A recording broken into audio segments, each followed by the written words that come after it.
Yada say yam wakwa baby Adom TV Badwam dwumade no eso ne titiri no wo afei e na wo de afidi ato ha no e mo achepa ne ada wase ne mo surprise bi Adom today din ne twen the Adom TV yetumi ye no yakacho say wazo ya ne yasesem kra na ye na urade asehwe kakra we na say ye na 24th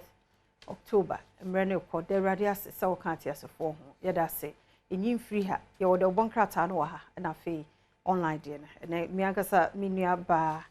abna poku a ahwenye amwo ache mo akwa be I just say fear bi aboko oh nyame adom bi aboko na so he oh nyame adom ma hu yi be say ya na yehia wa chire ho ha but na de yehia e me ma no so mo agya aboye so ho e be no pepe so pepe mo waya de mo fe ni ginam me da so wasa do pe waya de kama evia enkrato da ye ba ko pe aseme na ye pese ye ne ahwefo eche unseto de bia ye mabawa na ye mrantie titiw e na abefo ye social media no ya na the pressure eto mo so to bo mo person ko extreme ekonya bibia wa hunu se afia mankwa enya okọ extreme ko hunu se obi ono hunu so ye celebrity ana ye ne mentor nya no opeso nya and so was so tia se afia o shase free baby afia kan age o multimedia na sa chese no kredie afia wa ko afia ka cha for you and also it say what on ase on o say afia dey senior so tia se afia senior o nya easy enti no hu afia baby abi hu afia bia no ade bia wo ne ho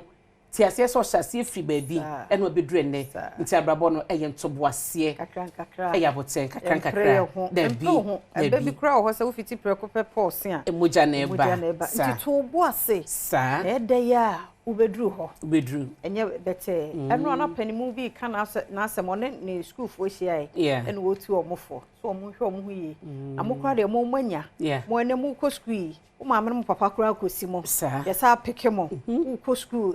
pizza su fried rice just enjoyment also on the time when no offer from like offer car kosi baby and son even at university kura no offer trotro kosi baby and son nice obedu campus wa offer taxi no dey akọ ebi o kura na asamba ko kan na em o se na mo koi mo yusu tea roll omo time peppers any ade na atwitwa no de agu ni chobos mu no de ko enti but enne ohwe a car sebu no so yebusan say daddy car be na be used to de ope ene oye enti so won say eyemre kakra yempre ho but de hia ne say de abena ka no be focus de si woni so no ena pem koso ne mo mempre wo ho so obi a share bon straight onso tinja me wa woni bon straight sika time no so ye so be share enti si am obi a che osika bia because wani uhwe obi a wo pesa wo yese no no no ahye nyi tintinti sika na wo se wo save bi na wo de bi na de akwa sa di parko fia be kom no kwa na ye de abre ne so mfanya advert ye ntua mpo no nipa no ntua wanto e bi obehu atade bi obi na de ama no ntu bon so obewie no obodi majority trace na the buy so you can imagine say nyon no one toy nti mempro kakra nti ene de obonkrata no aba na afi Adom online stories no so nti abna ye hwede de obonkrata yi mate yemfa de obonkrata no nti me di daily graphic na hyase wo hwe anim ha Alexander Fenyo Makin da hase majority leader don kase ba no dani wo mrahye bedwafie unse MPP amanyoko no di omanim no wo magina oman mu ya mamra no so de ohye to speaker so say na no speaker yes say chese watu emrase bedwam one said da omode ba no omode akoma say na sesemu so no 7 days o say speaker esan so recall parliament no mo betina senti daily graphic ka ho asem dan chance so mo chese $450 million no manganese refinery bi na chese project mo chese be hyase next month ya November bosome no ho amane da let me say enche bia omo mawie basic BC or mature JHS no ombeko senior high school I think I say next month anti akoya academic year no daily graphic say adwadifo ne so obi a ne moton o de agu nchen eno moton masua ho ne ma senior pencil math set exercise books abena no kra no na meka ye ne say wonim say oba tro BC by now so we wa ho e was what to ne ma enne say abena ko hwe obi ene ma no ho de agu ho nti wo say from next week me sure say by one price yeah the one be cost nti me sure so when starting to talk ne ma to because e dey oba no obekọ ento aso school no nti to niema eye obehia na ni bag na sa niema ne ba na se wato awie provisions ne bia so eka ho gari empro wato de asi ho samna ne washing powder empro sa no wato de agu kakra ti se nei o de ayi ojahie o se mu ojahie na okoto no bum nti wo ba ko price bia fe yesremo about time nko so efia no na daily graphic say dwadifo ni nyina educational materials no eno moton na se ye hwe anim ha yanso a gaftram se eba oman mu abibiduro ene enyumaku mo ye no a wo mo na cheso mo hwe ne ntotoye no mo chese aban fa abibiduro aban enfa abibiduro enka eye national insurance scheme no ho tedo no kwa yare sabe na pa bibiduro a ye de mawa na yo say insurance no cover eno ne ade so mo de atum Professor Prempe eno no so esese ono kra de o say ballot paper no I dey 13 presidential candidates and phone ni omuni ato say emfa so bi eni so say munya ka bi memi nka bi amemo ni ebu ha enti se nipa no qualify nko ade a na da no 7 December na be kire na no na jo hwehwa se ye nya paper ne tintintin aje say sa e ko be wo tira da say do so mo mbat be de enti qualify yisi di notice of poll ebubo krum no ti hwehwa no wahunu se de tie na afia ma me fa wonko daily guide mu eni ahwefo nyina enko daily guide mu na wo so majority caucus wo masem no eda ha parliamentary call yo mo de ho krata koma speaker of parliament no eda na yesi ahemfo akoduro bi na asofo bi chese se de defending ko a Dr. Baumia chese wo mo kana sem kra ma no eno ne de daily guide de aba na Godfrey de bo adam no na oya attorney general na minister of justice ma oman no o se obi kase obekọ contemporary se independent this seat adampa ni nyina baye no o se eye future eye dache nti ade a so ko independent eye 2024 achi na beba so no untumi fanya adwuma nkasa o mani seat adampa ne wo bra independent no wanko wo ne 4 year term a oman no na se ne mafo de ma no de ha na po Dr. Matthew Opoku Prempe nso no so ko USA so anya award miensa yo mabo na baso daily guide abokata eka ho asem na minim sa wote ya afia next gen no 5G company bi ni CEO ye ebeto dwa so wayera ye hu no machese ne namsa eno na post for den krata ba ese ye hu na kire kwan o ma hu no rura toni minta ne hu ye bia no ko sha eno ni asem no taje post for mo chese o ma hu no so mo ne kasa na o chi because o se mpanyefo yira asane na ehu nti no ma ye hu bebi okose ya se o ma o man jija yinti eno so e wo ha e kire ma me fa ko the new republic the bokrata yimu aha yin so na obo amane na bna wanka we no MPP expose daily guide daily guide because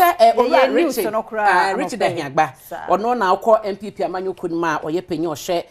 enkrato ensem no mo cheso mo sa akọ nkrata bia san nkrata no kire epo adom kuma no ye NDC machine bidefo no ebo se omo be tete aban no sa aboso me kakra ye de koto aba no ama cheso abo no tro kan na enam so ama omo adin kuguo ewo abato ni mu eno na daily guide de abase MPP omo expose NDC womo eploto a womo pese omo de sabotage aban no eno na daily guide kan na the new republicans anim ha say afia obama ne omo say ye rabagman oye one man commando one man commando ni nyina no eye de course so nse ebra chief justice ne so mo de kodan supreme court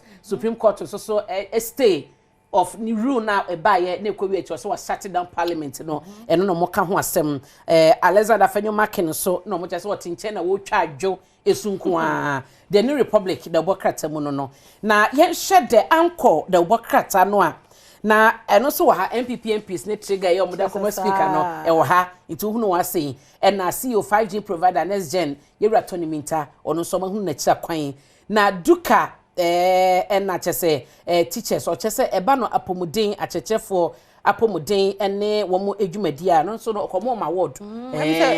weekend e no be sa nti eno so nti e friend of teachers and health workers I want enya achechefo nko a apomuden mo adwumayefo so a wo ma bo moden no ene mo bo ma ba so nti won koso sa na afianum se wo bo man mu a se ba bi gyan mo account the anchor bo amane se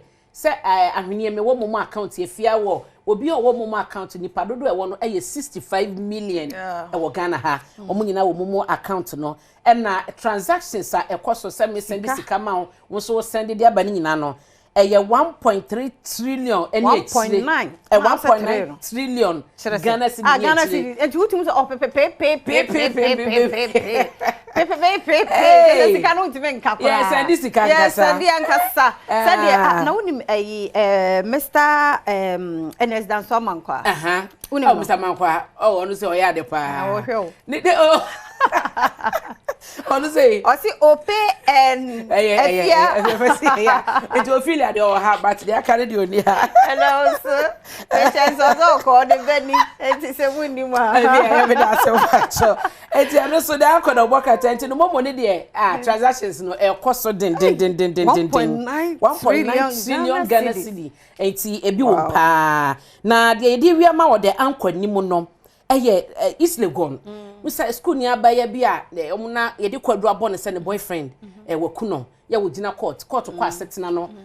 ababa we wa ma ne lawyer so a wa ma enti court wa issue bench warrant se omo hihye no na omo nche de mra ye nche no emfa no emerenti de ankoda obokrata eno aso emu amane eno no na daybreak the workata wa say manganize ya mebo wa mane dada no eno aso maka ho ase majority caucus dom kese wo emrase bejafie eno wo mo friend so mo free speaker no eda ha na eno achi no wo hye omampani abedi eche otu frank ama MPP a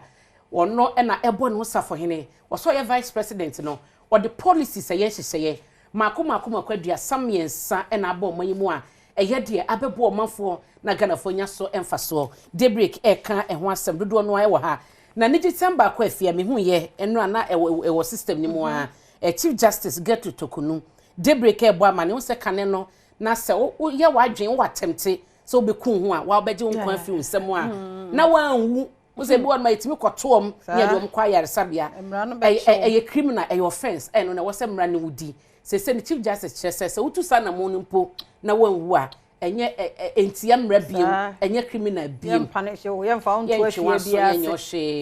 nenso menye bate papa chese na mo adwuma yifi wadwuma sase wonimu de otina do hwimi no kredi en me ye future ye dachi wonim de besi bibia ye etimi konfo kono nkofa aduro enka wan no abrabo no saa na tie ko na oba ofro na wosi so ohunti bibi kire so kra ni obi nkasa at least family no ede ya obenya ba ko bia obetie wasem so ho anye yempa try sa ko baby fofo obi ne kasa mfa ncha ho sase oni obi share ensem nkofo akoma so atiase nti no de wo Chief Justice we ye film so bibia ni a yabotire tefia daybreak the broadcaster ni mu no de wie ye political digest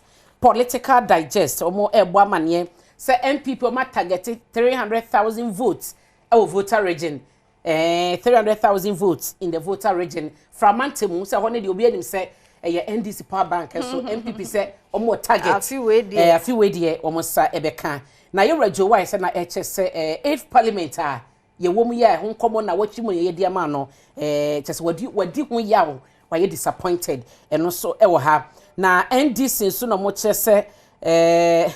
asem na unse Dr. Bawumianto abomu no na okase NDC na wochi kakra ya aka ne akwa abatom no mpeso mo ya agi majority ofie ono mo majority nso nyesa no mo gino de bokata yi eka ho asem na yewura na post no wochese Ghana asuafo ya omo US no ono na wo mo ehwe so mo benya internship dia mo se de beye na ade no masuo ho no na no ombenya baabie ase asua ho ade biem ye practical no tefia da bokata ahodo e baye no emu amane eni da se mayanka bibi nkyere sukufo a BC fo no ehu se bebre ayaha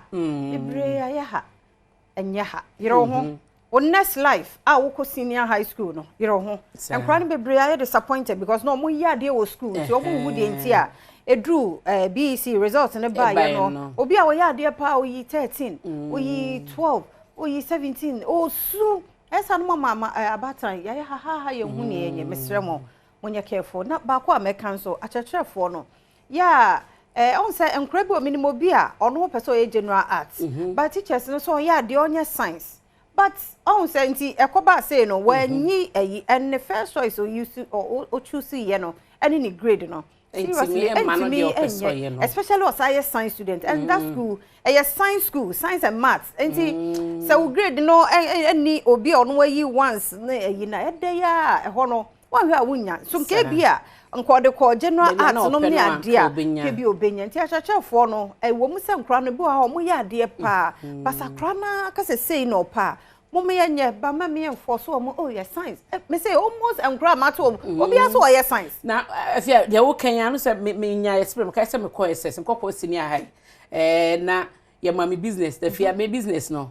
enye me lie me am ho nyina de me pesa me ye no e general arts afia wie ye na me nya ya me koye business da be den ye oh ti me kwotena business class da fia me hwe de omo ye ne hwan na me sa fa makonya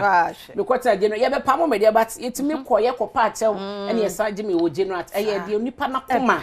epe e wo say ye hu so ye akra de but oya akra be bia wadri adwene ne ye adwuma kakra nti yesre ma me fo achechefo ye nyina ye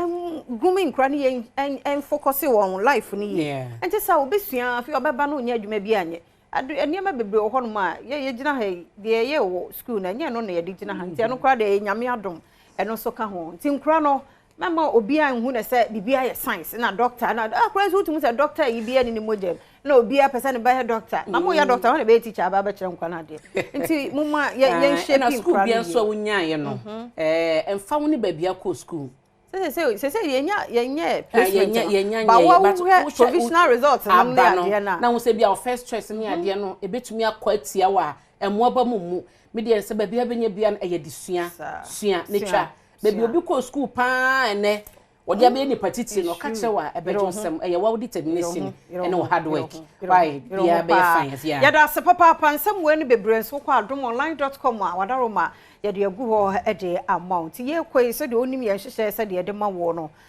erikese du body ya krado de agudie mu nsam na beba health tips na wo twi mu nyina so ye kasa afa miscarriage ho ti ye tie bi e mane mu abam se bia wapon baako anamye no da bi wota time ensi obewo afa ho afa batie ne ye hwɛ ne ma de sa miscarriage no eba ye wie pɛ na mamboatema ato so de ahosepe abro asemidi ka beba nkomo bi so beba na afem pensem mu opoku ahwene ato so de amon yedase